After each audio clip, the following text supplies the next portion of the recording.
Good morning. আপোনালোকে চাহ খালেনে বাৰু? মই কিন্তু খালোঁ। খাই কৰি লৈ পেলাই এয়া দেখিছেনে বাৰু, খৰি আনি থোৱা হৈ আছিলে, খৰিকেইডাল বোলো সামৰি বুটলি লওঁ। তাৰপিছত নগা বৰষুণ পৰিলে গোটেই খৰি মানে তিতি যাব। আমি আকৌ গেছ থাকিলেও চৌকাত বেছিভাগ ব্যৱহাৰ কৰোঁ। আপোনালোকৰ সেইফালে বৰষুণ পৰিছেনে বাৰু? আমাৰ এইফালে আকৌ পৰিব ধৰে, কিন্তু পৰাহে নাই বৰ্তমান। পৰিব কোনদিনাখন পৰে ঠিক নাই।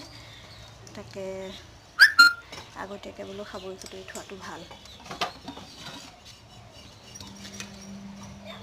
মানুহজনে কামত যাবলৈ ওলাই পেলাই বোলে খৰিকেইডাল সামৰি দিওঁ দিয়া, তুমিও আহা, মোৰ সামৰি সুতৰি লৈ পেলাই আজৰি হৈ যাওঁ।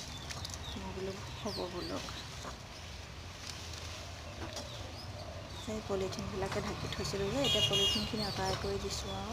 সেইফালে দেখিছেনে বাৰু, আমাৰ ঘৰত এতিয়াও গৰম পানী ব্যৱহাৰ কৰা হৈয়ে আছে।